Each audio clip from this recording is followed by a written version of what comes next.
Okay, here we are. And welcome to the official start. Y'all have been sitting here and listening to a bunch of writers chat with each other for the last few minutes, but now we're going to actually begin. Uh, if you're here, you probably know that over the last week, we have been publishing a week-long special edition of Southern Writers responding to the state-sponsored violence that we've been seeing in Minneapolis and other places around the country.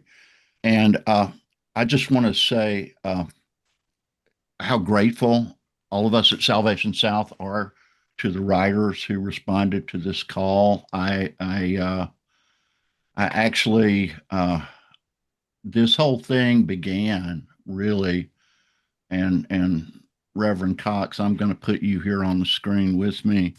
Uh, about a week and a half ago, I got an essay from Justin Cox, uh, and you didn't think that we would necessarily publish this, right, Justin?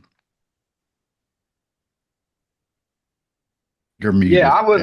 Yeah, I wasn't sure, and so I was going to send it to another, publisher that I had worked with before. It sent material like this to before, and I sent it to you, and I was like, "Hey, man, I'd like you to have a look at this. I know this may not be your cup of tea, and but whatever reason, I felt, let's say, providentially compelled to send it to you, just to get you feel for it, and was very delighted at your response.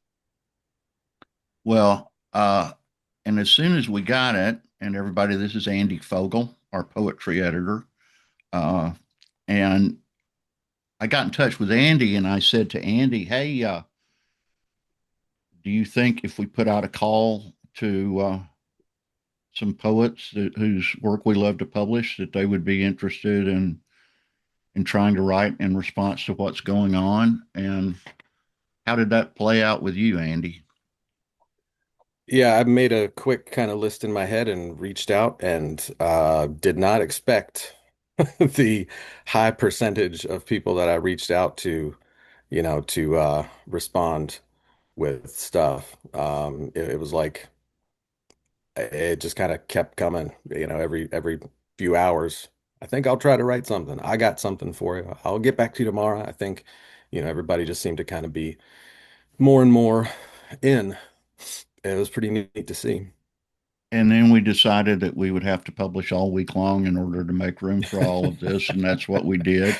Yeah. And to all of you who are our readers, we appreciate you, uh, you know, being patient with us, sending you an email every single day of the week, unlike what we normally do. And I just want to tell you briefly how this is going to work tonight, and then we'll begin. All of you have a little icon at the bottom of your screen that says Q&A. We are going to have five people read, and then about 8:50, we're going to stop and look through whatever questions that you guys have written by clicking on that Q&A thing, or anything you would just not necessarily question, but something you would like to hear a particular writer or the group talk about. And we're going to take about 20 minutes and do that. And then we'll come back and we'll finish with the final five. I should note that Jermaine Thompson and Ashley M. Jones cannot be with us tonight because they had prior commitments, although there's a slight chance they might be joining us late. And if they show up, we'll let them read. But under the current plan, we should be getting you out of here by about 9:45.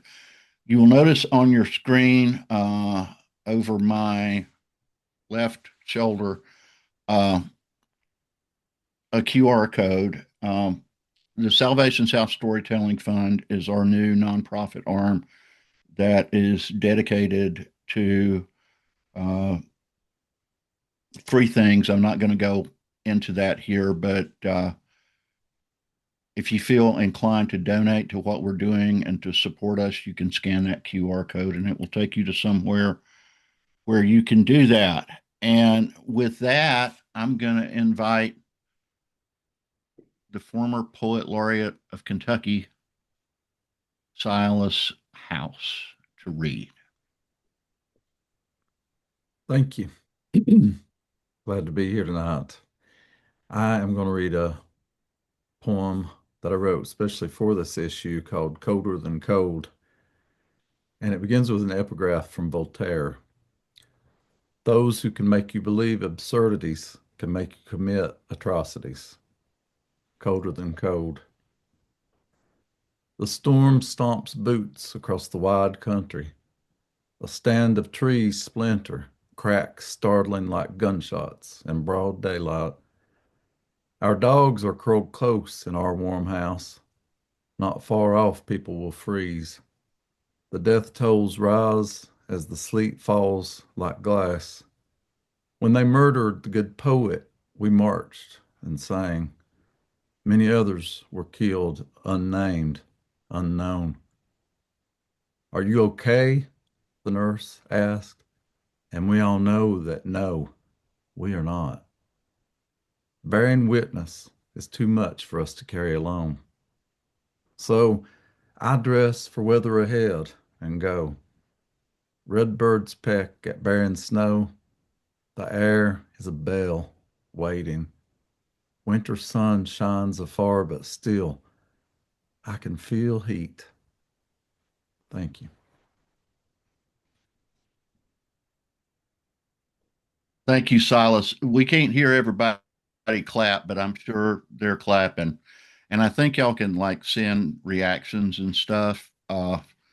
So, if you want to like put up little emojis, you're welcome to do that. Thank you, Silas. I appreciate it. And we will now go to Russell Worth Parker, whose essay called Comply or Die hit the homepage today. And he's going to read that for you. And Worth, I should note, was the author of the very first thing Salvation South ever published in 2021. And it was a beautiful little essay called But I Have Hope. And he's our friend, and like all these people are, and we love him, and we thank you for what you wrote for this issue. Bless Chuck. Thank you. And I should note I have a career because Chuck took an interest in me one time. Here you go. This is a bit longer because I'm an essayist. In 2004, in the far western reaches of Iraq's Al Anbar province, I stood in a tiny courtyard under the cold blue of a fluorescent light, hammering upon a thin steel door at 2 a.m. and shouting the only remotely applicable Arabic word I knew. Amriki, Amriki, American, American. I was a Marine Corps captain leading men who were at that time part of the Corps' most elite formation.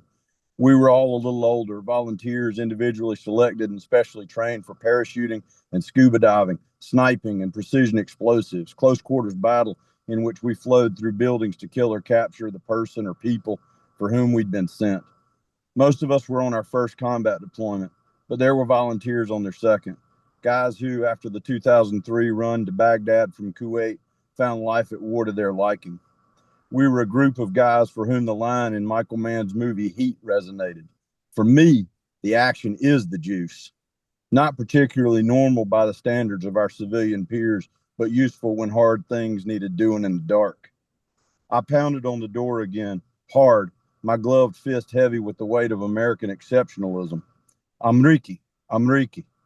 Still under the Svengali effect of neocon fantasists, I was certain anyone inside who heard the word American would, if they were an evildoer, immediately understand the jig was up and come out, hands above head, or if they were a good and pure Iraqi, emerge, eyes welling with patriotic fervor, to ask me to hold forth about the Fourth Amendment. Open up. The good guys are here to bring you freedom. Instead, I heard a sound with which I would become more familiar in the coming months. Shack. The bolt of an AK-47 assault rifle makes a very distinct sound when drawn back to load and fire one or all of the 30 rounds of 7.62 by 39 millimeter ammunition in the rifle's curved magazine. A thin steel door muffles the sound only slightly. I abandoned all pretense of poise and leapt from the stoop, shout screaming, "Gun, gun, gun!" Marines scattered from the courtyard, taking up positions outside its walls. I peeked around a corner, looking through my carbine's optics at the door on which I had been pounding moments before, through which someone now shouted muffled Arabic I had no hope of understanding. I doubled down on Amriki in return. When it's all you have, you squeeze it dry. The door cracked open and the voice came again, quavering, questioning. Amriki? I stretched my Arabic to the breaking point. Nam, Amriki. Yes, American. A head emerged through the crack in the door. A bald man with a mustache and a smile I read as hope, but realized now was more that of an abused spouse hoping to forestall the fist tonight. He looked relieved and stepped outside, saying again with an exhale this time, Enrique. I exhaled too. Sometimes a deep breath helps. Yeah, buddy, American. I walked forward, hands open and empty, my carbine hanging at my chest. Marines moved just behind me, guns up, fingers on triggers, ounces of pressure away from reducing the man to shreds. The freedom tears I had imagined were coursing down his cheeks, though I'd be hard pressed to say they came from joy. But he held his arms out to me, and I thought the hell with it and bear hugged the man who moments before had prepared to empty an AK-47 into me through his doorway, a place we referred to in training as the fatal funnel. He handed me the gun. I set it aside, but would later return it, since every house in Al Anbar was allowed one for self-defense. Knock, knock. I'm here to teach you about the Second Amendment. Rules of engagement at the time were such that no one would have questioned me had I emptied my own weapon through that door. The only standard was hostile act, hostile intent, a term open to very loose interpretation. But I didn't, and his is one less soul I carry on my back because I'm an American, one of a people who always choose the harder right over the easier wrong. It's our thing, right? Right? Power, like war, has a corrosive way of making you callous over time, and it sometimes took another's moral compass to help me keep mine. I will never forget a subordinate Marine responding to my furious entreaties about why he had not killed a man, possibly laying improvised explosive devices. It met the requirements of hostile act, hostile intent. Enough anyway. Let's take some scalps. The Marine who had killed before and would again said, "Sir, I'm not killing a guy I don't know is guilty." I felt the hot rush of shame in my cheeks, and I gave thanks it had been him on the trigger, not me. A soul is a damn slippery thing to hold on to sometimes, but it is essential to the righteous expression of power. I'm 53 now, and I've only recently admitted to my idealism, though the belief that the title American means something undeniably unique in this world has always been a critical undercurrent for me. Part of that idealism is the belief that, while we may debate politics and policy, our national character ensures our government will always act from a righteous place, even if at times that character is like that of a 15-year-old boy, not quite adjusted to his man-like strength, unconcerned with foreseeable outcomes, just living in the moment. He means well, you know? But having watched 2 American citizens die at the hand of agents of the state in the last 3 weeks, and having heard the perverse rhetoric and blatant lies that have followed from our national leaders, I'm not so sure anymore. The extrajudicial killing of our citizens isn't new, of course. I'm a child of the Deep South, and while I may not have American blood on my hands, it stains my genes. But that was then, and this is now, and in 2026, we've come too damn far to accept ad hoc policy in which people at the highest levels of government label dead citizens as domestic terrorists in a post-mortem character assassination meant to justify a real one. As my father says when expressing a line he will not allow to be crossed, I'll be goddamned. We will all be damned by God if we are so far gone that we will accept blatant lies from our employees, despite incontrovertible evidence to the contrary, all of them backed by a fool's chorus of statist enablers, many of whom spent the previous decades crowing about their commitment to liberty. To be clear, killing was part of my business for decades. I volunteered for that reality and spent a career in places where dictators and religious zealots had so fully subjugated their citizenry that they lost the spark of hope that is every human's right by virtue of birth. I own my choices and all their implications, and I carry the baggage just fine. But that's because I belong to a professional organization that, because it exists to prosecute violence rapidly and efficiently, has built-in guardrails meant to inhibit its members' worst instincts, protecting us from ourselves even when conditions would spare us a scintilla of consequence. Were that not true, I know there are faces I would see in the darkness at 3 a.m. when my past faults sometimes stop by for a visit. I hope the men who killed Renee Good and Alex Preddy retain those elements of their humanity that assure them of those same visits. They clearly do not belong to organizations that assure it for them. Per her autopsy report, Renee Good died of a shot through her temple that exited the other side of her head. Another struck her left forearm, perhaps indicating she knew what was coming, and raised an arm to protect herself before another round struck her breast. I've watched the videos of her last moments enough times to believe she was no significant threat to the man who killed her. I've heard the sickening crunch of her car rolling into another in slow motion, the wife and mother of 3 dead at the wheel. I sit with that because fury is part of my obligation as her fellow citizen. Alex Preddy hasn't been dead long enough for me to know which bullet killed him, though I know the first one caused the Veterans Administration Hospital ICU nurse to collapse as if he'd been unplugged. But I do know, because I saw it, that the gun he was legally carrying had already been removed from his possession and, in fact, was not even within his wingspan, a legal term denoting the immediate reaching distance of a person subject to arrest when Border Patrol agents panic dumped 10 rounds into his back. Alex Preddy died because he was a better man than those who set out to police him, men unequal to the task set before them. That ought to trouble you. Our individual politics be damned. I can't help but think of a courtyard in western Iraq and 2 men prepared to kill one another, both of whom lived to make more mistakes, who in fact hugged it out. Yet we have elected and appointed figures of authority, again, our employees, who tell us both subtly and overtly to comply or die in the streets of America.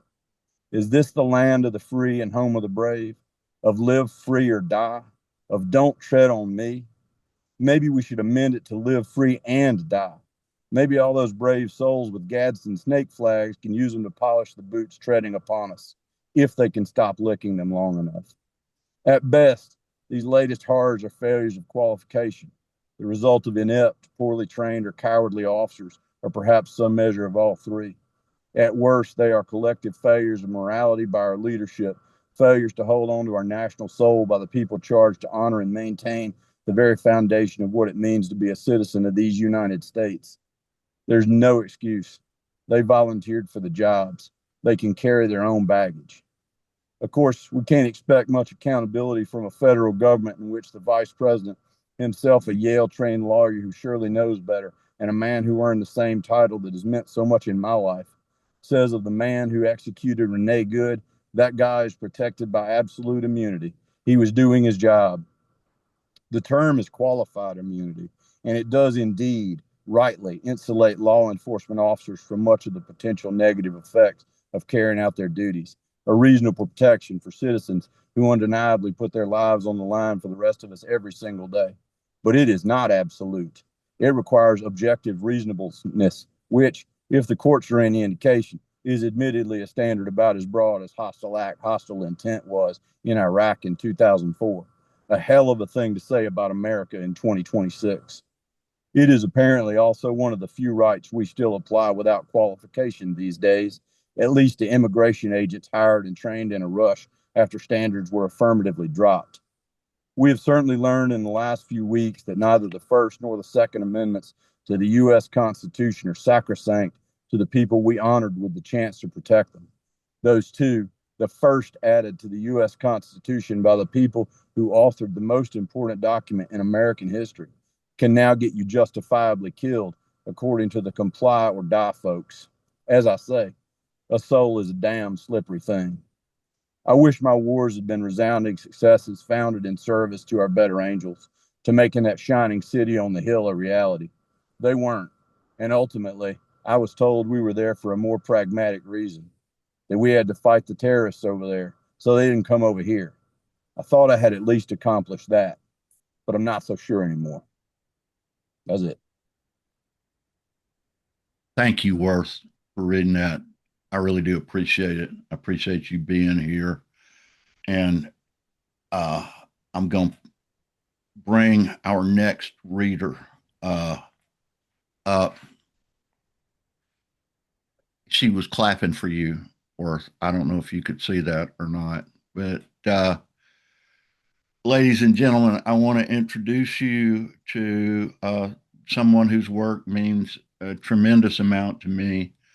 And she has recently become the poet laureate of her home state of Alabama, Dr. Jacqueline Allen Trimble. Hey, everybody. I'm so delighted to be here. Thank you, Chuck, for inviting me to write something, even though I was so filled with rage about recent events. I didn't know if I could write anything, but here's what came out. Bill of Rights. You have the right to follow the golden rule. Do unto others before you get did. Say to yourself, those immigrants are trying to do me, man. Make it your nightly benediction. Pray on it. Make your Jesus blonde and blue-eyed and xenophobic, or replace him altogether with a God made in your own image. That's the Jesus you can take to a lynching. You have the right to believe in the Declaration of Independence, since decoration is all we have left, is all we ever had. Use your head as an eraser for history. Get in there, man. Scrub those sins away with the bleach of lies. Don't ask, don't tell. Don't let nobody tell you nothing ever again. Take Harriet Tubman's picture down. Don't say diversity, equity, empathy. These are dirty words. Remember the days of Emmett Till and Mary Turner with nostalgia and longing. Remember Martin Luther King made America feel bad. Remember the settlers will always be the heroes. You have the right to ban all books that will not parrot the party line, even if the party is no longer fun, even if the party has been overrun by pedophiles and murderers and measles. We got bigger problems than bourgeois morality. Good Americans must be willing to sacrifice. Haven't we always let you know what you need to know and think and how it should be thunk? You have the right to dismiss the girls who tell. My great-grandmother told on the town doctor. Where did that get her? He left her land the law wouldn't let her keep. What could a 13-year-old do with land and a baby so light tongues began to wag? So pale, her own father had to take the family out of town to keep from being lynched. Victims bear the brunt of the lies, even when the evidence is in the flesh. You can't afford to believe 14-year-old girls. Just keep going along to get along with terrorists and terror. You have the right to be compliant. Civil disobedience will get you shot in the head like a soccer mom. Tell yourself she got what she deserved for bruising some guy's ego. Good. Keep saying all lives matter. Keep saying he with the biggest gun matters the most. Remember, the people exist to serve the government. You have the right not to vote, or to lie about who you voted for, or to vote and vote often, to turn your face or wash your hands like Pontius Pilate, who just gave the people the blood they wanted. Who is going to sit in judgment of the judge? And what if Judas is the only witness? Remind yourself the law do what it is told to do, and it don't do for you.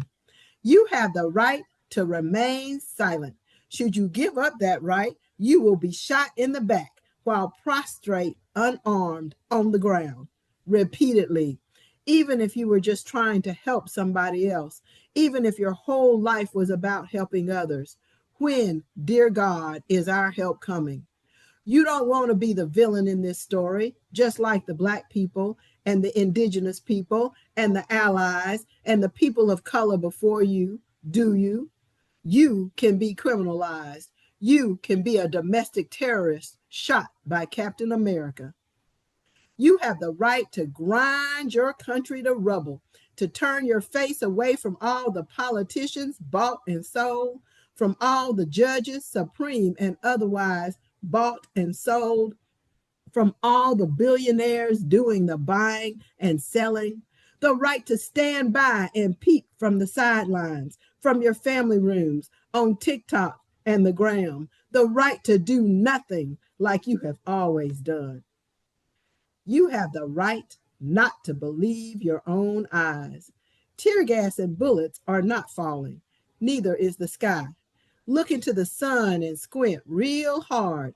Blind yourself until you see nothing but angels beating their camouflaged wings, beating down a riffraff of citizens until you can continue on your way to the grocery store and tell yourself this is normal. Is that the celestial choir or screaming you hear? Despair has always been an American soundtrack. Ask any tree or river what it has seen and heard. Ask the blood red ground. Ask the blues if you really want to know. You have the right to witness all those chickens coming home to roost in real time.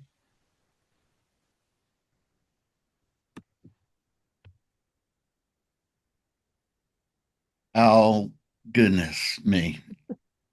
Thank you, Jackie. I think y'all can tell why she is the poet laureate of Alabama. I She's going to help me get started. I'm going to read my essay next, and I took as my epigraph in this essay 3 lines from a poem Jackie published in 2022 called Allies. And Professor, if you would start me off, I would appreciate it. Your grandfather did not know any better when he grinned for the camera beneath the charred body. The pictures haunt me. So many come into my view every day, photographs and short videos filled with utter horror. I have pledged my allegiance countless times to the government for which it stands, one nation, under God, indivisible, with liberty and justice for all. But in these images, I do not see liberty and justice for all.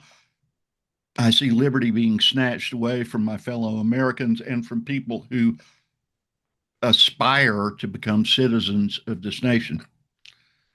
But I also see the neighbors of those people standing up in their defense, exercising the right of the people peaceably to assemble and to petition the government for redress of grievances.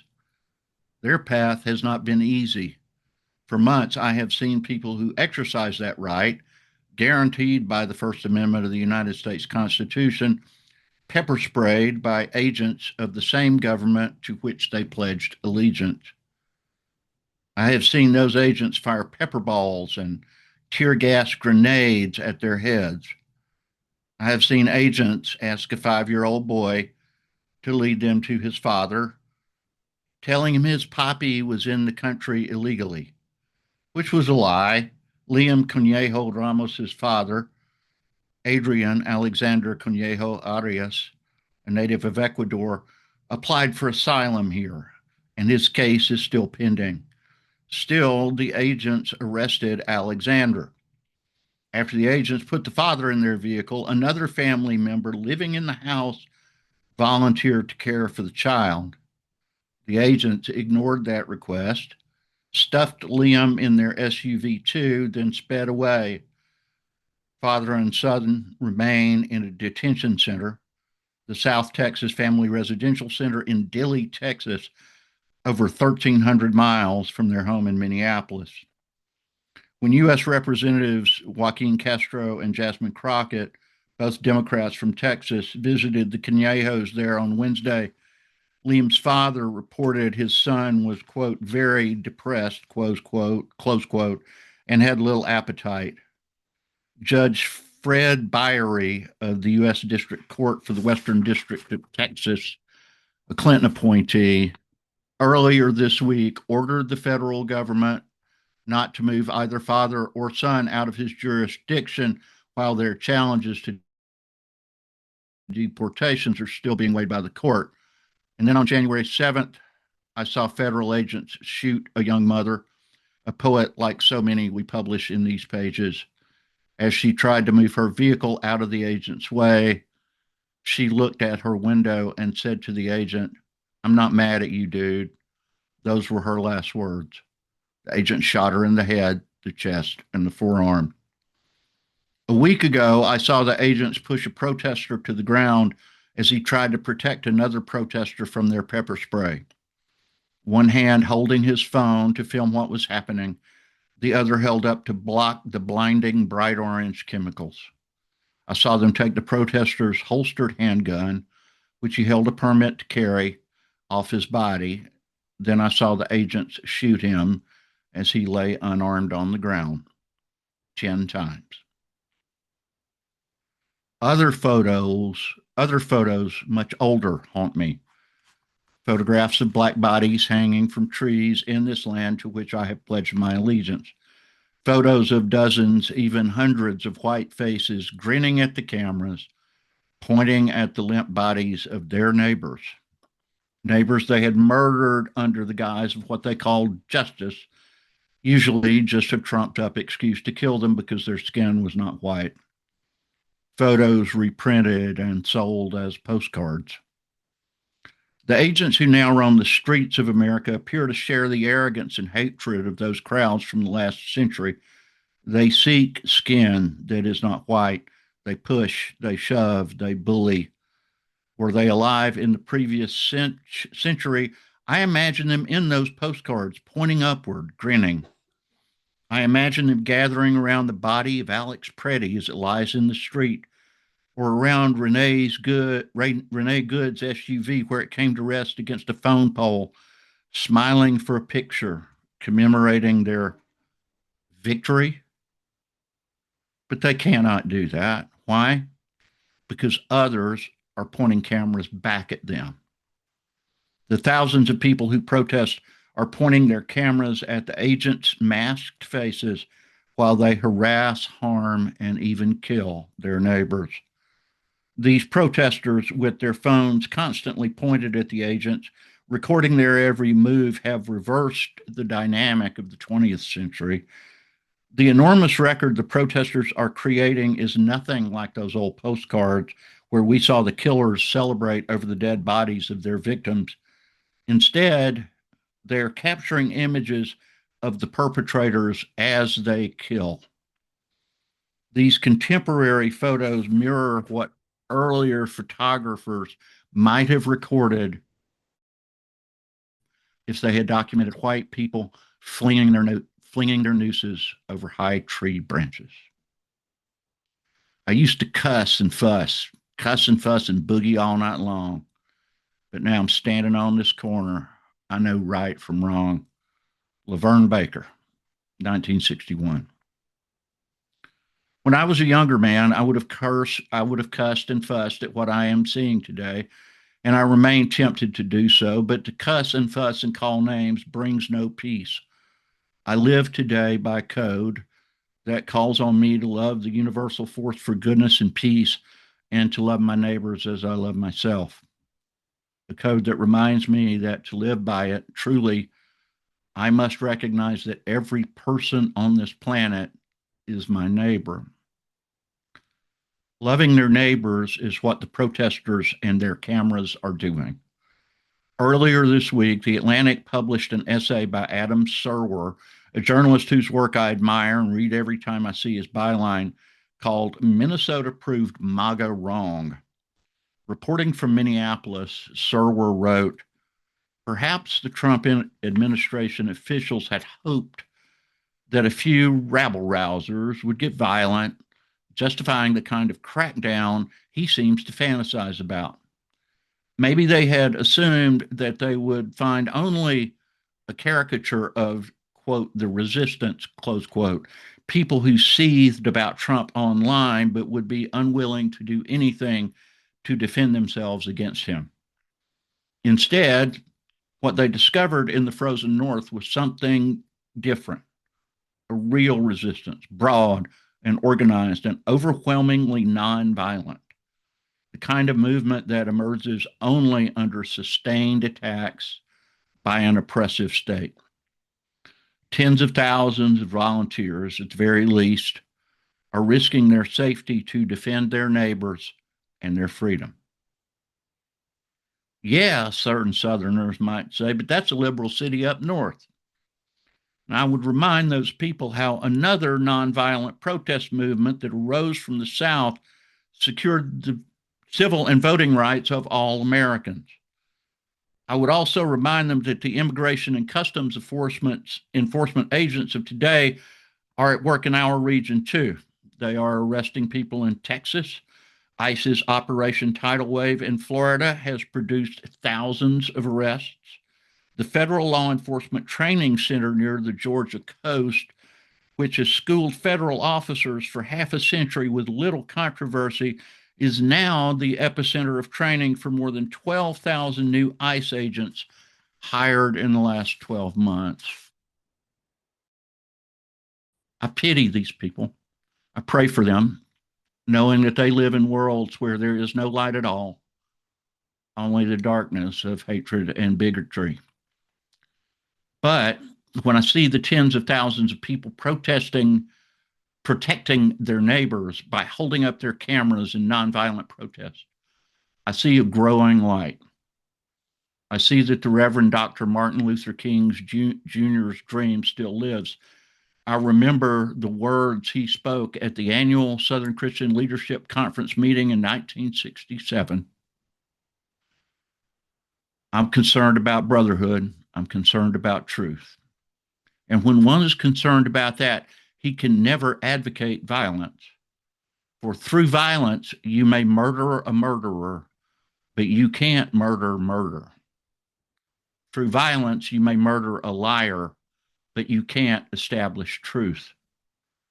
Through violence, you may murder a hater, but you can't murder hate through violence. Darkness cannot put out darkness. Only light can do that.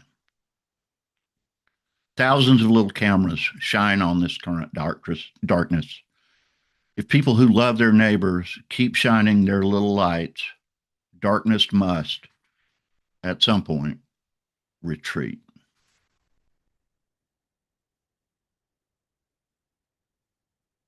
Thank y'all for listening to that. I appreciate it.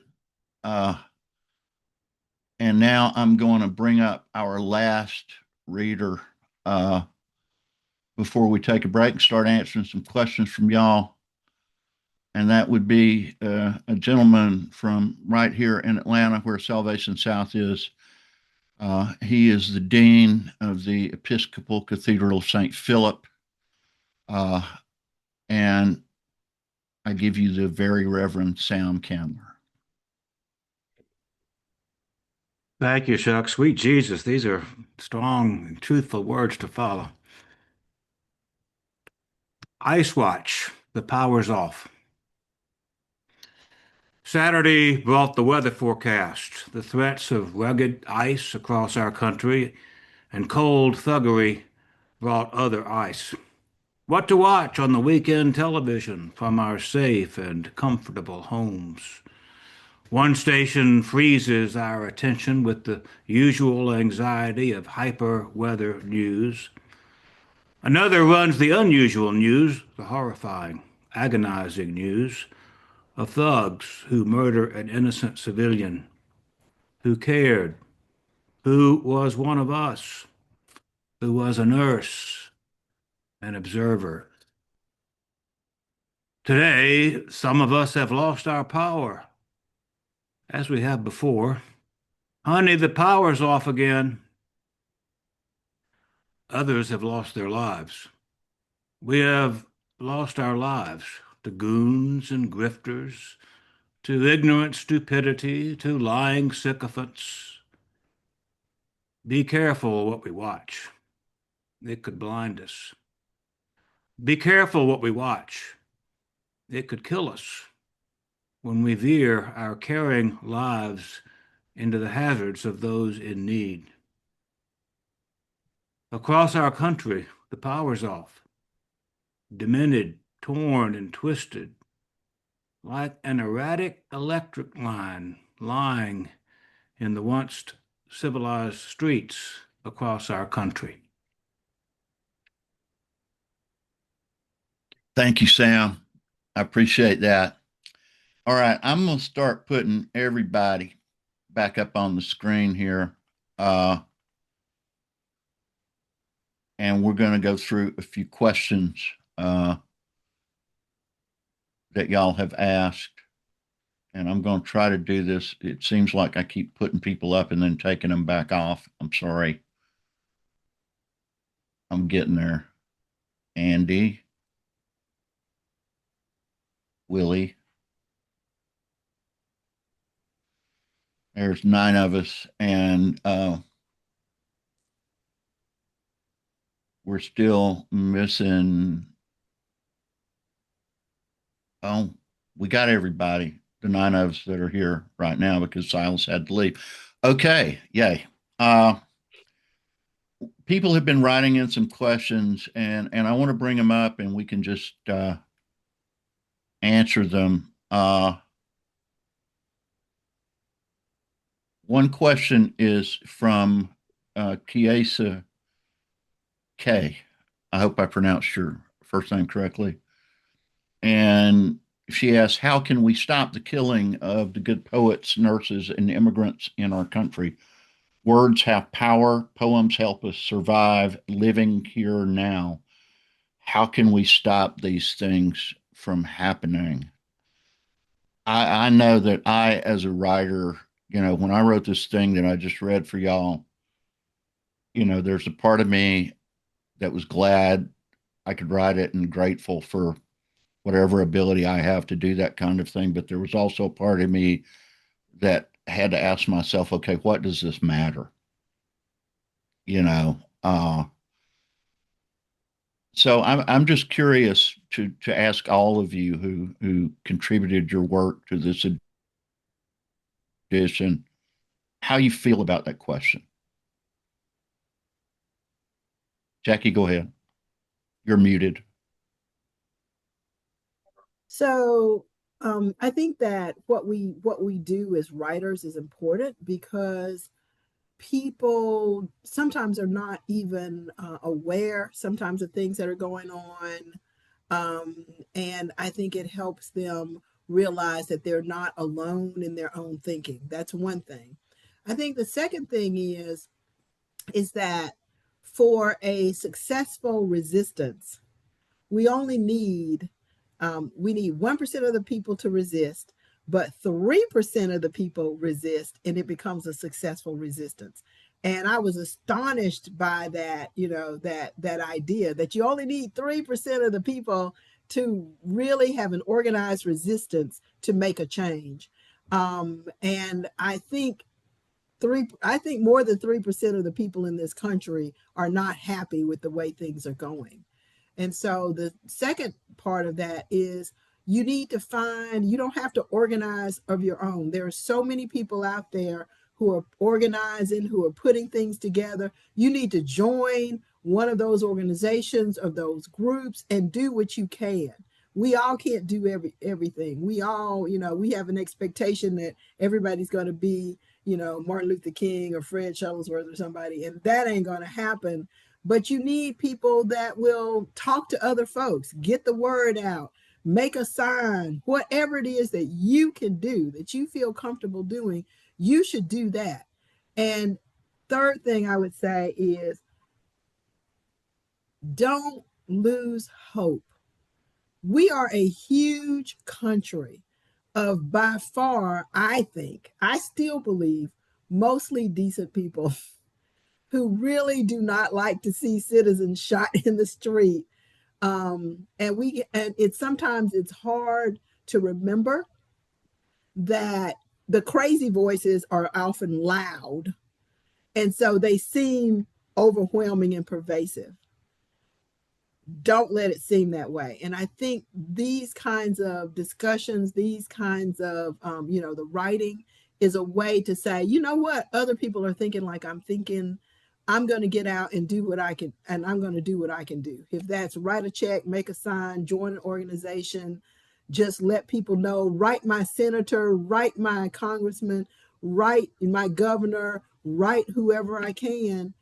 It can't, every little bit adds to that 3% of resistance. Who wants to add to that? Worth? So I was talking to a buddy of mine who happens to be sitting next to me right now earlier on the way down, and I occupy a space, that's probably different than a lot of the folks here. I'm center right, center left, depending on where I am on the issue. I do happen to be married to a former ACLU lawyer, but nonetheless, I've made my living with a gun in my hand since I was 17 years old, and I do it now, writing about hunting. And I was kind of saying, bemoaning the state of a lot of the folks that I'm surrounded with in my job daily. And then my buddy reminded me that a year ago, this unlikely coalition of environmentalists and hunters and some right wing legislators came together and stopped the sale of 1.3 million acres of American public lands. And then this issue that we're talking about tonight is creating strange bedfellows.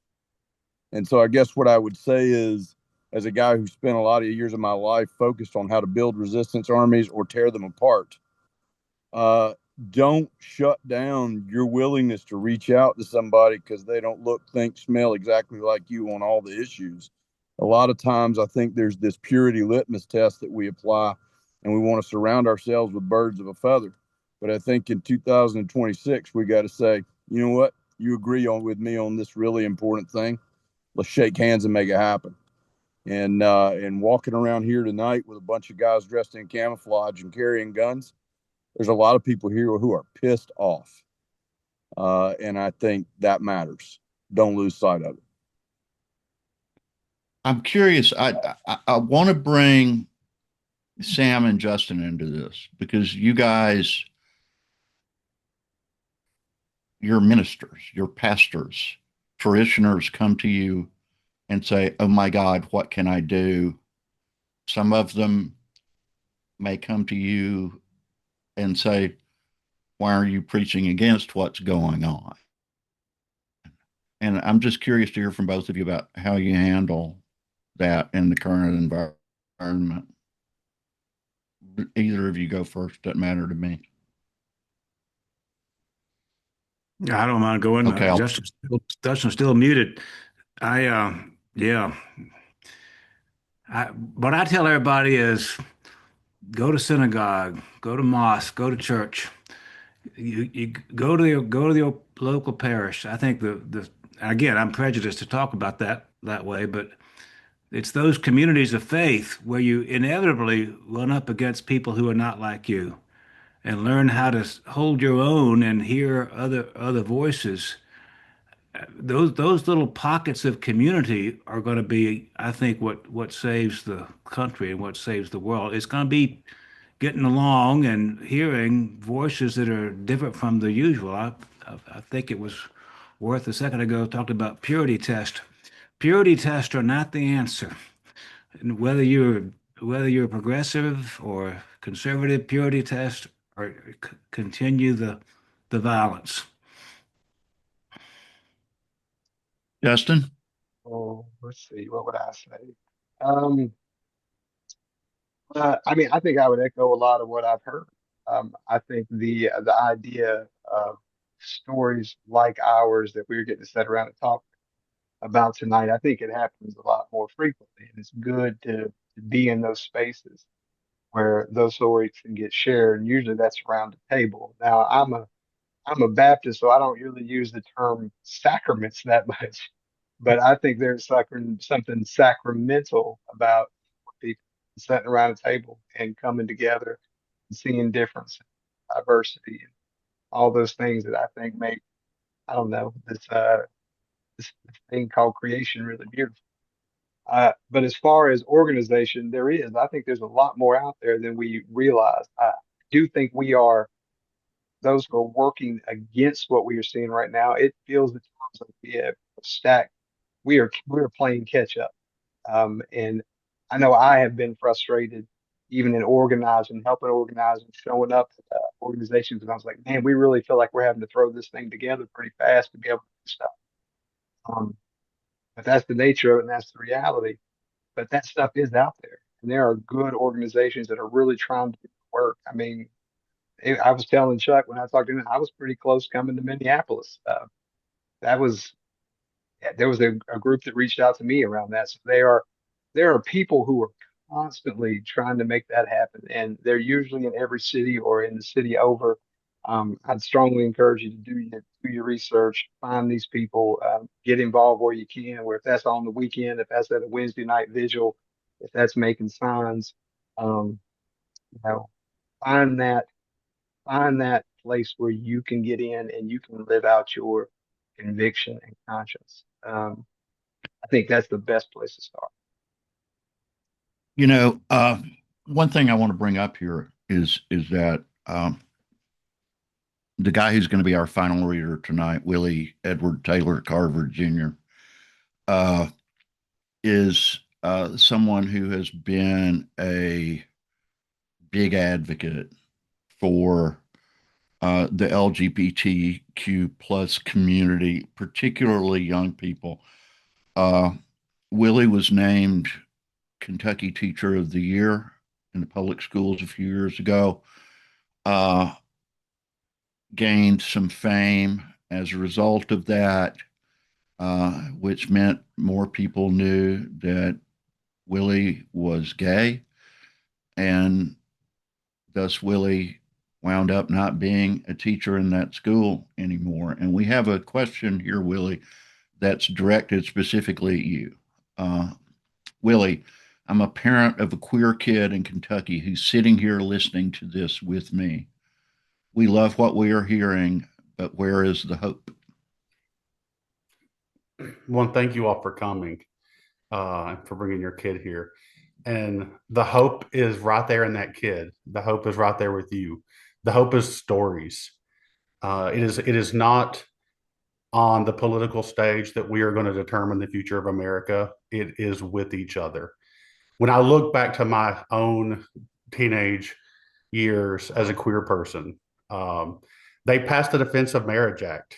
That was 100% of Republicans and the vast majority of Democrats on a national level voting a law that said that people like me couldn't get married. And the year that that happened, there were only 4 LGBTQ storylines on primetime television. It took 13 years before we got gay marriage in this country. Only 13 years after the vast majority of all elected officials at the highest um, place decided to vote against it. And that's because Will and Grace came out the next year. That's because there were 317 primetime stories of queer people telling their stories. And that those and communities where people got to feel comfortable with each other led to people across this country telling their coming out stories. I firmly believe that you cannot untell stories. You cannot unsee what you have seen. That's where the hope lives for me. When we refuse to look away, when we show up, when we hear stories, because that's what's going to change hearts. And I do firmly believe in hearts. Our poetry editor, Andy Fogel, has got his hand raised. I reckon he's got something to say. Yes. As a fellow teacher, I've been an educator of one kind or another for 20, I think it's 8 years, 23 of those full time at public high schools. And this also fits coincidentally nicely with being a Quaker too. You know, I'm with like all these young people, these real young people, 16 years old every day, and it's exhausting and consuming, and the days just blink by, and um, it's so overwhelming. Um, and the outside world is also so overwhelming. But the one thing that those two worlds have in common, or at least that I have in common with those two worlds, is that sort of like Willie saying that stories matter. And I think maybe this is where the working with young people comes in. It's important to nourish the roots of all this. And that's where, as long as we're talking with each other and writing things and reading them out loud and listening to stories especially that require some guts, that embrace complexity, that demonstrate vulnerability. I swear to God, I see it a couple times a week. These kids that are generally so distracted. You start hitting them with stories like that, whether that's in conversation or on the page, and like they're kind of locked in, at least for a little while. You got to keep just telling stories. You just got to keep talking to each other and letting each other, especially young people, open their eyes wider and more deeply.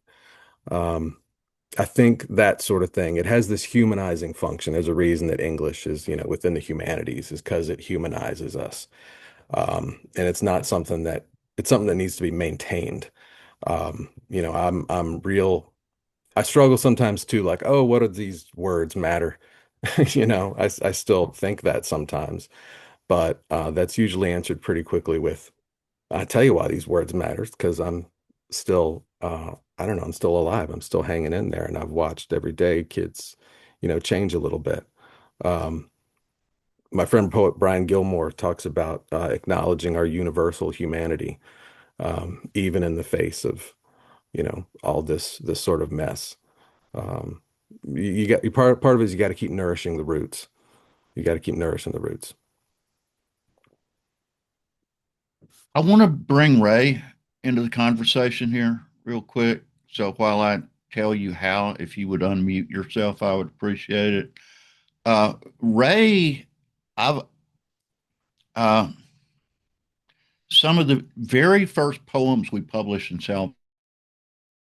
Salvation South were by Ray McManus. I didn't know we were going to publish all that much poetry. And Ray sent five all at once a couple of months after we started. And we were like, they're all great.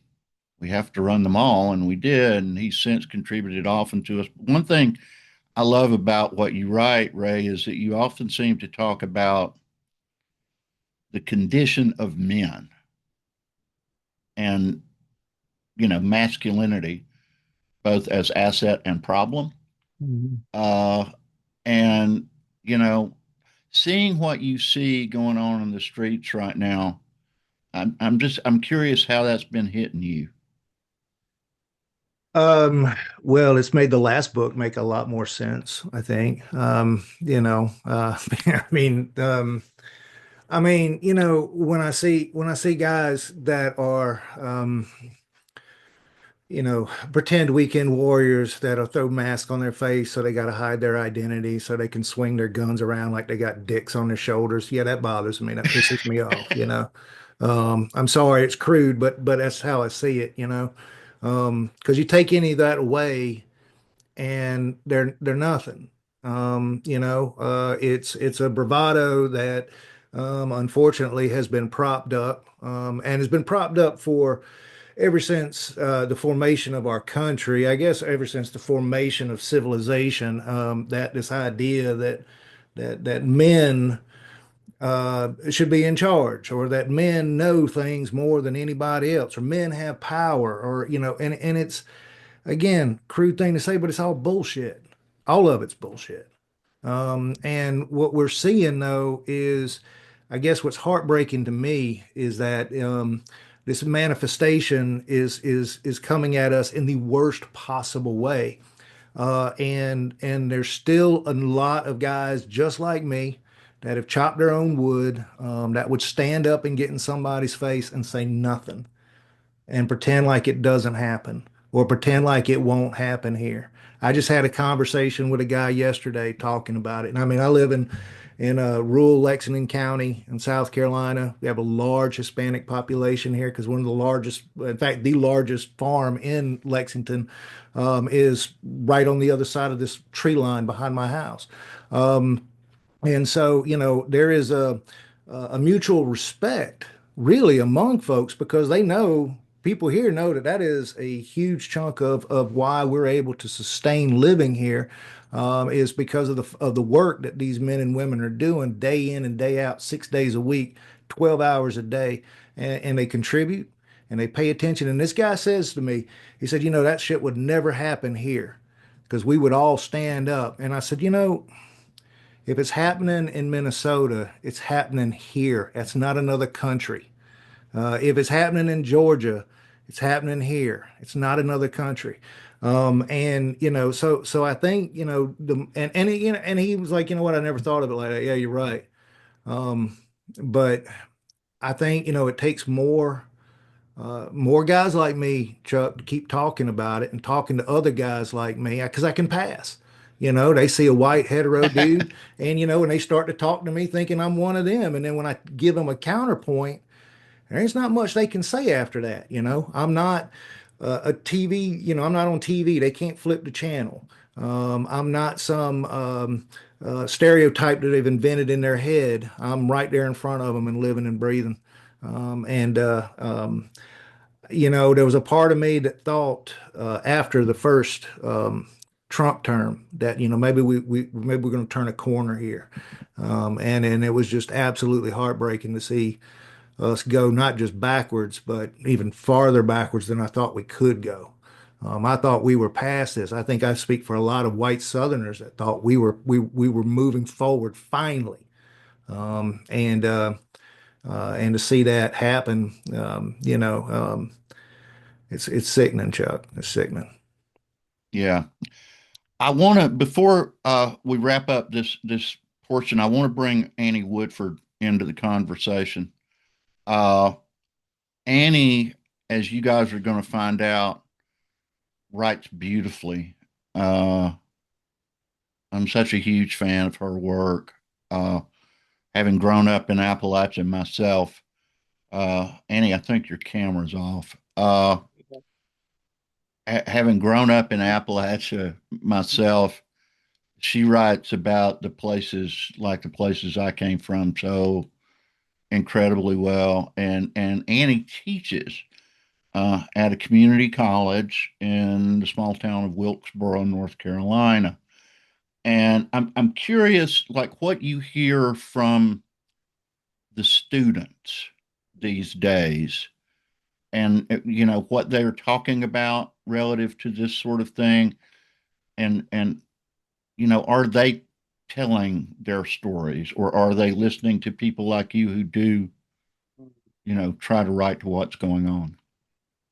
Um, I'm always amazed by how incredibly humane and absolutely instinctively kind my students are. They gravitate towards work that, represents their communities, that represents diversity, that represents all sorts of ways of being that I think, the larger community tends to maybe not acknowledge. It's really interesting. I give them the opportunity to choose a poem from the Poetry Unbound podcast that Padraig Otuma hosts, and they choose their own poem. It's like 200 poems by mostly contemporary poets, and they tend to. I mean, I'm always amazed by what they're choosing, and you are seeing students like yearning for voices that reflect their lives, and their lives are way more complicated and diverse and rich than like what you would think. A rural county in North Carolina that voted almost 80% for Trump would be. So I always think that's a really beautiful thing about my student population. I also see a lot of like what I fear is like quiet, probably incredible quiet suffering and stress. And, I think our largest minority population would be our Hispanic population. And, I worry about what those students are going through trying to, come to school and be part of the community while there's also all of this, horrible stuff going on politically. But like within the classroom and within their like interactions with each other, like they're really beautiful to each other. It really gives me hope for young people, and it makes me hope that, like we have to fight for their right. We have to fight for them. We have to keep trying to keep the hope because the kids are all right. I mean, the ones I teach, are like we're not like necessarily having overtly political conversations, but the way they behave toward each other and the things they choose to read and the things they say about it are really beautiful. Well, we got one last question here that uh, that is directed at all the poets in the room. And I want to give all of you a chance to answer that together. But before that, I wanted to read a few just comments that people have put in uh, because, every writer who stands up and reads their work likes to hear people say nice things about it. So, uh, Worth, I am stunned. This was so incredibly raw and real, especially with your perspective as a vet. So I'll agree with that 100%.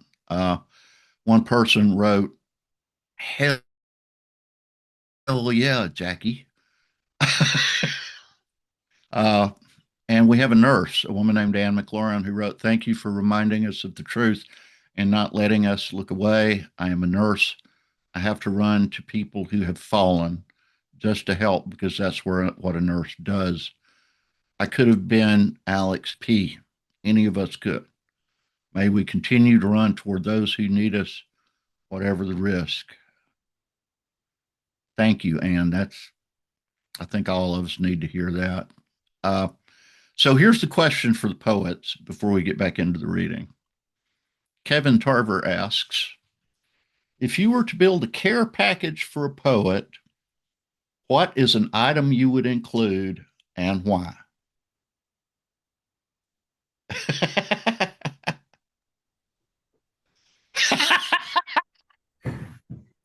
I want to say give them time. That's what they want. They want some time where no one is distracting them because it's such a sensory experience, at least for me.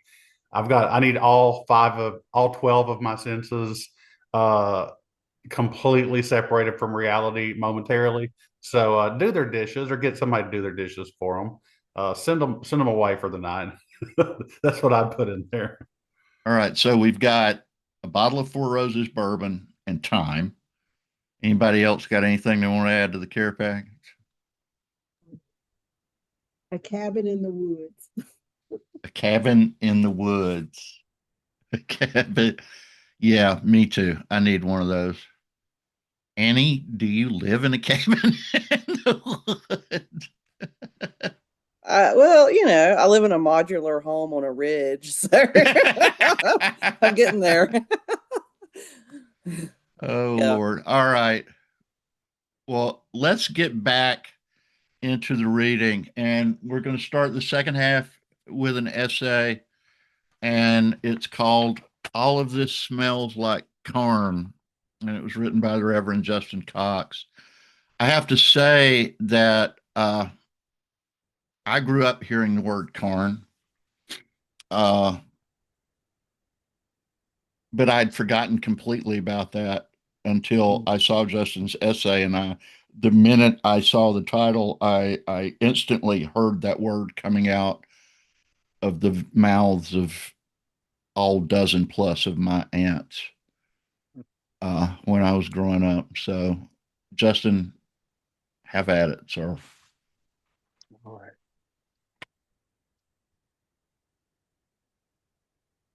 Let's see. My family use words that I never heard anywhere else. Grandma Stigall called whole milk sweet milk.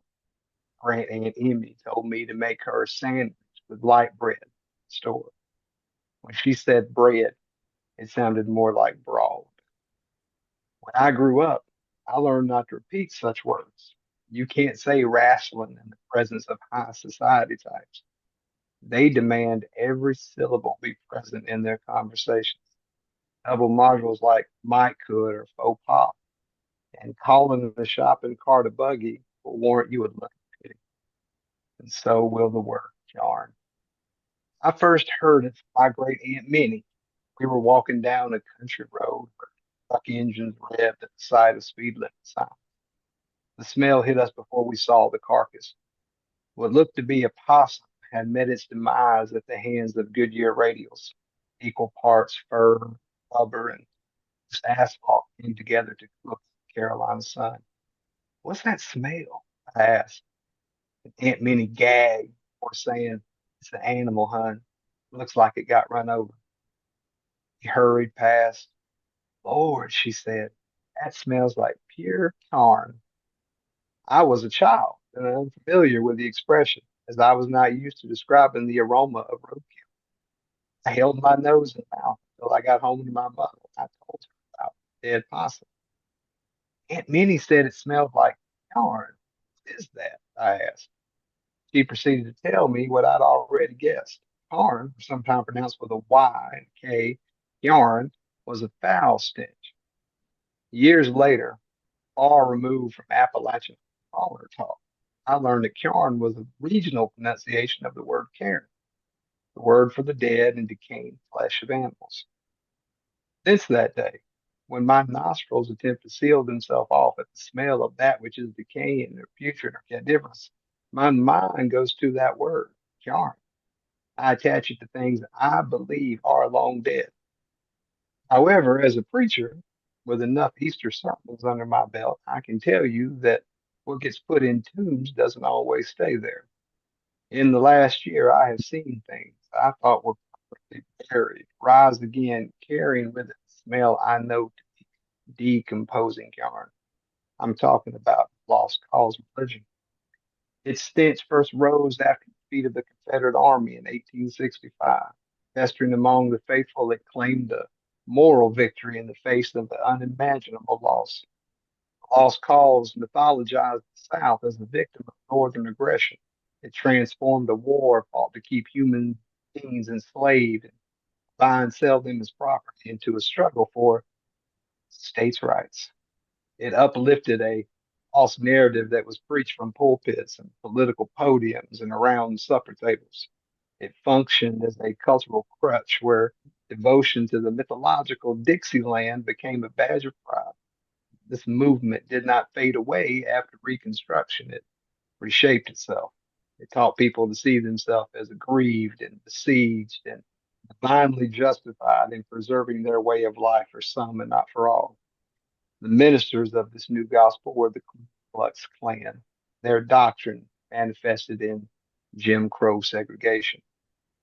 Founded on Christmas Eve in 1865 in Pulaski, Tennessee, by a group of former Confederate soldiers, the Klan quickly became a domestic terrorist group, but did not possess a strong organizational structure until the early 1900s.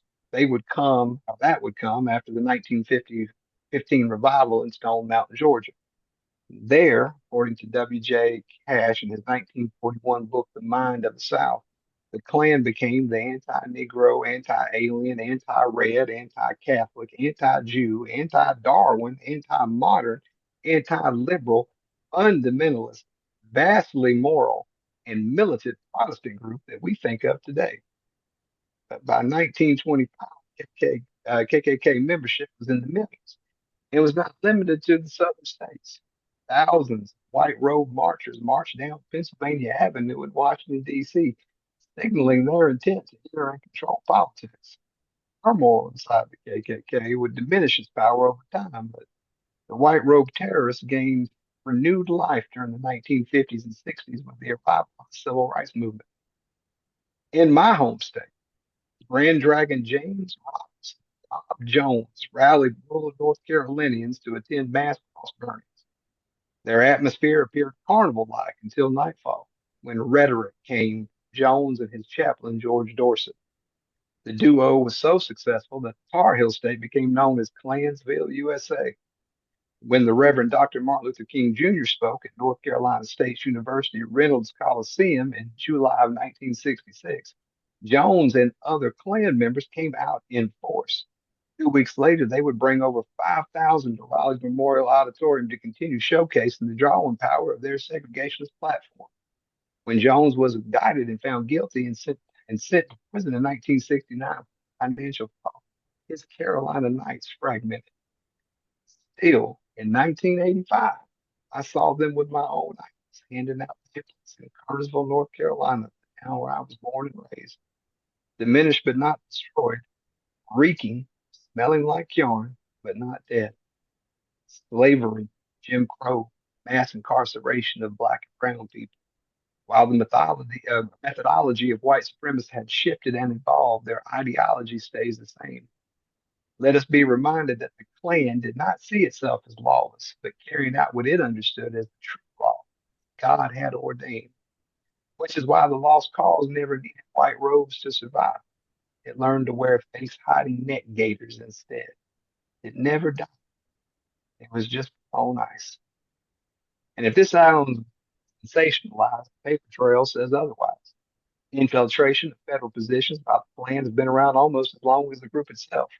In 2018, in a 2018 article, the Washington Post revealed that leading up to the 1940s, the KKK claimed 11 governors, 16 senators, and as many as 75, roughly split between Republicans and Democrats.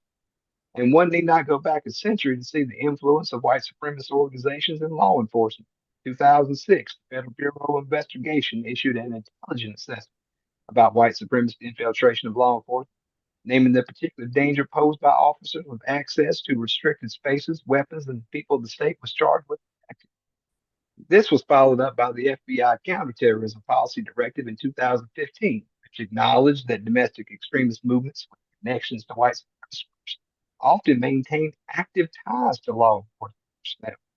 The Brennan Center for Justice, a nonpartisan law and policy organization based at the New York University School of Law, these findings in a 2020 research report entitled Hidden in Plain Sight: Racism, White Supremacy, and Far-Right Militancy in Law Enforcement. In 2026, we see that the actions of ICE don't represent a breakdown of the system. They represent the continuation of a system that has been around throughout our nation's history. Whenever we see the government present itself as sanctioned by God to decide who belongs and who must be removed, we see the theology of white supremacy at work. When immigration enforcement is spoken of in apocalyptic language, invasion and infestation and scum, we are wandering straight back into those cow pastures where KKK sermons were preached at the foot of burning crosses. The Trump administration continues to use fear of the alien and the distrust of the other to fuel an ideology of puritanical patriotism, belief that violence is necessary to preserve a form of American Christianity. The Southern Baptist Convention in 1940 called slavery ordained by God. This rhetoric is no longer whispered, it is present at each press briefing. Immigration custom enforcement, ICE agents have become Templar knights carrying out the empire's power. They separate families, they conduct mass raids, they build detention centers with the blessing of pastors and politicians who pontificate law and order instead of the Beatitudes.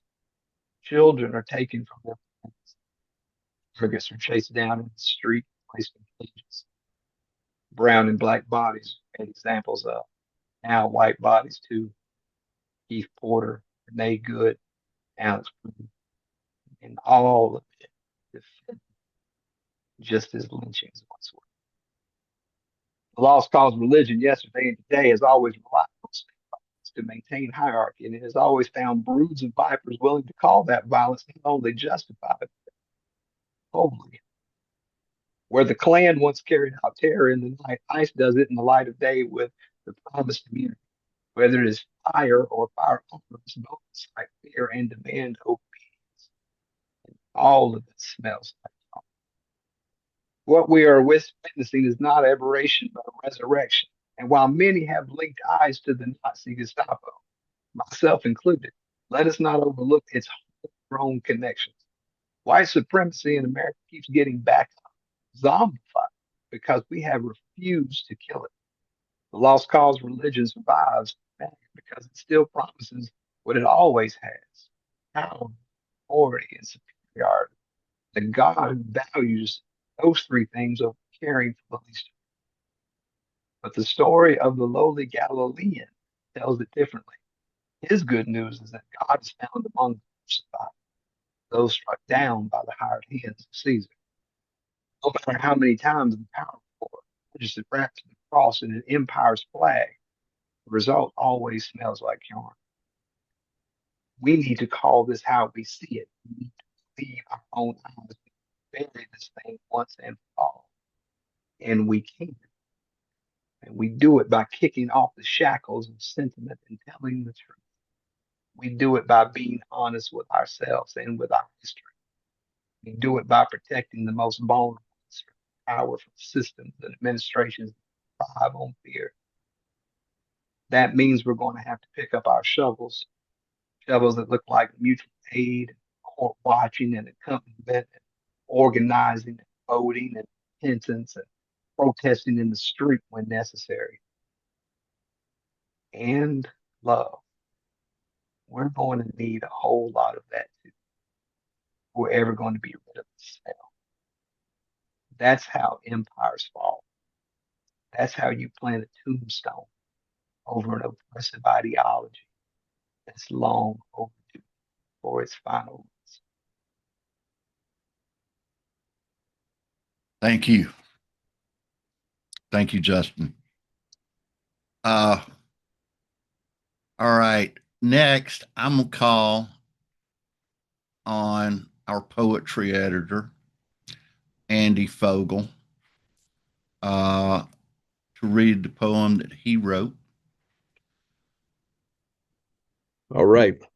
I want to say a quick thing about it. What seemed to finally give me traction with this thing was thinking about these ice people and their masks. And it was that, that image, that object that finally gave me some kind of direction. It made me think of a Heather McHugh poem in which she traces the etymology of how the word our word for person comes from the word for mask. And I've played around with that for a long time, and it finally got me some direction. So I quote from her in it. But then that made me think of another mask poem, Paul Laurence Dunbar's "We Wear the Mask," which was another formative poem for me in my 20s. And just, I'd also been over the days, I don't know, maybe a week that I was writing and thinking about some stuff. I had Allen Ginsberg's "America" in my head, another one that's been important for me since high school. And then there was, this big snowstorm coming, and whenever I'm shoveling snow, I think of another beloved poem and poet, Tom Lux, and this poem, "Old Man Shoveling Snow." So I quote from each of those poems at different points in here, because, you got to lean on your lineage sometime. And I'll try to kind of tip my cap maybe when I get to those lines as I read this thing. Person comes from mask, the Latin persona, for the mask that actors long ago wore to denote gender, age, or class. Just think of the fun of Halloween. There's such possibility and relief of seeding identity. To dismiss this troublesome self, you could be anyone wearing one of those things. And person is related to personare, meaning to sound through. Something you speak through that amplifies your voice so even the cheap seats can hear. Think megaphone, microphone, whatever will get me across to you, whatever will make you witness. Person comes from mask. So to be a person is to be, or at least wear, a mask, either to transform and liberate, or to conceal and deceive, to rifle through the possibilities. Here's an easy example. I'm not the same me with my grandmother as I am with my cousin. That simply does not do. Slipperier example is when I was Medusa for Halloween, and a girl thought I was a girl. I didn't see the party as the same me that I used to be, but as the me that the costume made. Makeup, a $10 dress, 12 rubber snakes, hot glue gunned into a long gray wig, and I turned those people to stone. When I shovel snow today, the lanes behind me whiten, imperceptibly hiss. My efforts seemingly fruitless. What do my footprints impress? What does my shovel uncover? What does that whiteness obscure? America, your machinery is too much for me. The propaganda hydras want me to buy a snowblower, but I like to work by hand with simple tools and the fullness of this body. I like to work closer to the task before they put me down too, as they could, as they might, as they have a long river of lives. Webbed in this debt we pay to human guile, I am not the same. A person born to a mask born by a person. Brothers and sisters, take it off or put it on, because it can go either way. Just show me who you really are. Hey, thanks. Thanks to Andy. And I want to say here real quick that without that guy drinking from his coffee cup there, Salvation South would not be a place where Southern poetry stands up like it does every single week. So I think everybody in this room is grateful to Andy Fogle, and we ought to just say that because we love you. Thanks. This has been a gift for me too. Good. All right. Our next reader is really good at writing very long titles for her poems. And I love pretty much everything I've ever read of hers. And so from Virginia originally and Wilkesboro, North Carolina, currently Annie Woodford. Thank you so much, Chuck. And thank you, Stacy and Andy, and for everyone. It is really it's helpful and sustaining to be with you guys. All right, so here is my poem. Well, I thought I had it up. Well, sorry. All right. A jazz funeral poem in defiance of the devil we, white people, know. After Paul Robeson by Gwendolyn Brooks. Let this be a lone trumpet, something sweet and low, a circular breathing about keep on, keeping on. We can no longer choose between silence and truth, having seen the way they stood over the body, offered no help, then told us what we saw. Bring in the bass drums for the person listed in no obituary, no stone with their name, that name the same as our father's. Here let the tuba bench press the pain. O fear, O bloodlust, we know you have always wanted to draw your pistol. You would not say how many times and where they were shot. Here we should sweat. Here our feet would hurt if we had the ritual for music words, devout and large. But we have no jazz funeral, no large wind instruments, no brass loud enough to wrap this grief in. Thank you so much. Thank you, Annie. Thank you, Annie. All right, we're going to move on from Annie to Mr. Ray McManus of South Carolina. All right. Thank you, Chuck and Stacy and Andy for this opportunity and for Andy's suggestions. I mean, he's actually made some of my poems actually better, and I appreciate that, brother. I'm not one that writes big, long poems, so I'm going to read two short ones. And I write just to try to make sense of what I'm seeing. When you can't see up close anymore. By noon, we are trees holding our breath while the air pushes its sharp tongue against our ear. It too hears what it wants to hear. The rest is just swamp sprayed around our heart. This is no accident. This is no day we're likely to forget. A birth for rent, no life at all, not with that stench. No one can mistake a beating and call it a miracle. No one can catch a swarm with hands tied to stumps. The water rises, and it is murky. The sun lies about what we can see. And by night, we're just guessing.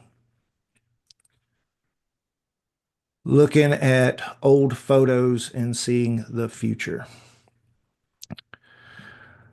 Streetlights hold their vigil like hungover angels in prayer. This is how light learns to forgive what gets done in the dark. Bridges know that only a river can divide us. Just ask any ghost. Nothing will sound as real as songs of promise. Ask the work left to do. Ask the hand that pours diesel how to bury things that just won't stay dead. This is a twisted route. This is a grocery store parking lot. This is a steeple. This is a hole full of people pretending to be tall buildings. And this one is a playground with kids pretending to be trains because parents are at home pretending to be trains. This is a car, not a train. Trains don't have a heart. They can stop a city in its tracks and force us to watch while they blast it apart. Thank you. That's great, Ray. Thank you so much. Now we're going to bring up from Kentucky, Willie Carver. I told Willie when we got his poem, which is simply called January 24th, 2026, for Alex Jeffrey Pretty, that it felt like a benediction to me. And that's why I asked him to read it last, because it felt to me like the last thing we should hear before we finish this. After Willie finishes, I do have a couple of other things that I think need to be said. But right now, Willie, would you take us home, please? Yeah, and thank you. It's been such an honor to hear all you other poets and writers tonight. When I was a kid and I used to hurt, when I was really little, I would grab my mom or dad's hand and put it on my chest and say, feel how bad it hurts. And tonight, I'm thinking about that moment because on this day, I called my dad. I wanted to talk to one of my parents. And I think that's what we're all doing. I think at a certain point, we know they can't really feel it, but it matters that they move their hand closer. This is called January 24th, 2026. I didn't count the number of bullets tearing into his skin because the snow was here. The threat of ice, a universal constant, winds against the pain. My husband shares this warm room. Its ventless logs don't use electricity. They exhale odorless gas, poisonous, illegal in 11 states, but not here, where they won't kill us, but keep us warm. And he's heard enough violence in his life. I won't watch again. And what do numbers know of truth or death? I open blinds, slip up the window, feel the bitter pull, the pain, off kilter just an inch or two. He points the gun, one arm, an arrow rope at Alex's head, a line, a break, and I call my dad to let the past in past the cold. He says they were young Marines, an armored bus. The sun, it shone, was early 1970, maybe 69. It don't matter, they told him. You may be asked to fire upon civilians. I'll write his words exactly. I like to think my gun was first to hit the ground. I just can't know. We dropped them all at once. What is the opposite of gunfire? He coughs. I close the window more. It's only half an inch. I think the gas is safe. Night falls, and every ice snapped branch breaks lines and air and skin. Thank you. Thank you. Thank you, Willie. All right, I'm going to put everybody back up on the screen here real quick. Thank you to everyone who came to listen and ask questions tonight. We're so grateful to you.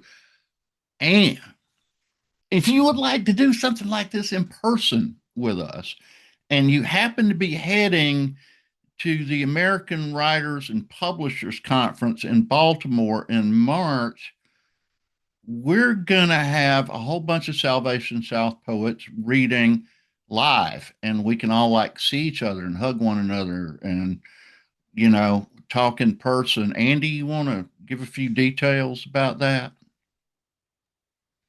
Sure. That's I should have asked you before, I know, and you probably don't have everything right in front of you, but yeah, I'm doing this off the top of my head, but I think I got it. It's Saturday, March 7th at 7 o'clock in the PM. It's an off-site reading for AWP.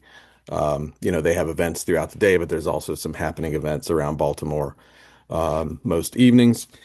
It is at it's got what's it called? Mystique Barrel Brewing and Lager House. Um, and oh gosh, I don't know. Yeah, it's gonna be like 10 of us reading or something or something like that.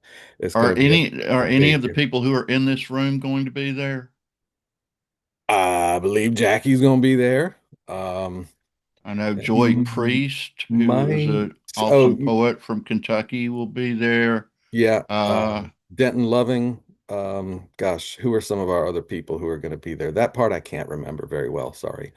is Brian, Frank X Walker going to be there? Didn't you tell me that? Or I don't no, I didn't tell you that. I was wondering that. well, we can try to recruit him. But I'm anyway, I'm not in touch with him. You're more in touch with him. So all find out, right. dude. Okay. Well, we thank all of you for coming to listen. Uh, if you want to help Salvation South do more of this kind of thing, we do encourage you to point your little scanner thing at that little QR code and give to the nonprofit organization called Salvation South Storytelling Fund, which has three primary aims. One is to create a fund that will allow us to pay contributors to our publication more fairly than we have been able to at all. Uh, so the second thing we're going to be doing over the long term is holding events, both in person and virtual, where writers can come together and tell stories to each other and learn from each other. And over the longer term, what we're hoping to do is to teach the storytelling arts, writing, filmmaking, audio production to young people all over the South who have stories to tell but don't necessarily have the connections or the means to get into an MFA program or something like that. And that's the vision we have for this thing long term, and your contributions would help. And keep telling your friends about what we do, because we do this every single week. We don't do stuff every day all week long like we did this past week, and thank God, because I'm really exhausted at this point. But we will be back with a brand new issue this Sunday, and we're very excited about a fictional short story by a young up and coming African American writer named Herbert Gertley Jr., who Willie evidently is already a big fan of. And it's a story called Repassing, and it's just beautifully written. And we get to find stuff like this all the time. And thanks to everybody who came tonight. And we'll see you next time.